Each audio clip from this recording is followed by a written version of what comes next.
Hi, I'm Matt, and if you've not seen one of our episodes before, I'm building my house out of Hempcrete, and today we're going to be painting the walls of the house with a breathable paint. And the reason we need a breathable paint is because if you've seen one of our earlier videos, you would have heard that the Hempcrete walls, one of the benefits of them is that they breathe, and this helps regulate the humidity inside the house. So what we don't want to do is go over the top of this with an acrylic paint that is going to create a membrane and stop the walls from breathing. So we need a breathable paint, and we looked at a few different options of that. There was such as like clay paints, lime wash, or what we've gone for, which is a silicate masonry paint. And the reason we've gone for a silicate masonry paint is because apparently that's the most durable and long lasting and will need recoating less often.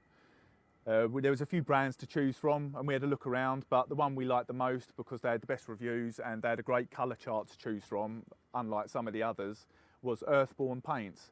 So I actually got in touch with them and they've kindly sponsored the episode, so thank you very much to Earthborn paints for that. Anyway, I'll tell you a bit about the preparation on the walls now, what we're going to do before we go on with the paint.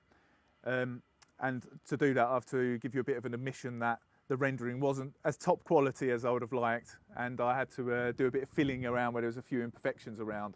I think the walls was probably just too big for me to be hitting on my own, and I could have done with a second or third set of hands to help out, but we didn't. And so what I did to combat that was I went round with a filler after, which again should have probably been a lime putty, which I imagine has a fine granule inside it so it's easier to sand. But we didn't have that, so what I used is the same lime render that we actually rendered the walls with, and it has a larger grain which made it harder to sand. It still kind of done the job. It wasn't perfect, but it's only, I'm not going to lose any sleep over it, so it was all right. After doing that, we then obviously had to sand the walls, which needed cleaning off, so we gave them a good brush, a good hose down, got all of the dust off of them, and that made the windows filthy. So we gave the windows a good clean up, because we don't want to be doing that after the paint and rubbing against our painted surface. And then after doing that, we taped around the windows and the soffits, so it's going to make our life a lot easier when we're cutting in with the paintbrush. Anyway, that's that. We're about to go on with our first coat, which Earthborn recommend to be a silicate primer. And what this does is create a chemical bond to the rendered wall, and it will help key in with the following coats of paint. So we're going to go on with a neat coat of that now, and I'll tell you a little bit more about the other coats further on.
Right, that is the exterior of the building completely done now. So we're going to be getting rid of the scaffolding next after a long time of having it. So pleased about that.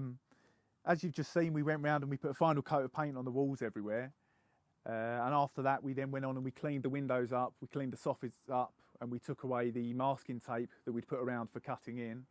We then put on the plastic capping between the top of the window and the soffit. Then we siliconed all the internal corner joints, and the reason we did that is because different surfaces contract and expand at different rates, and to prevent a possible future hairline crack developing, we put a flexible joint there to combat that. After that, the final thing we did was put on the rainwater downpipes, which connected into the gutter that you might have seen us do in the roofing episode, and it went all the way down to connect into the underground drainage, which you might have seen in an even earlier episode. But yeah, that brings us to the end. If you're thinking of using Earthborn paints, they were really good. The coverage was brilliant, and it actually covered pretty much well enough with the first coat, diluted coat that we used.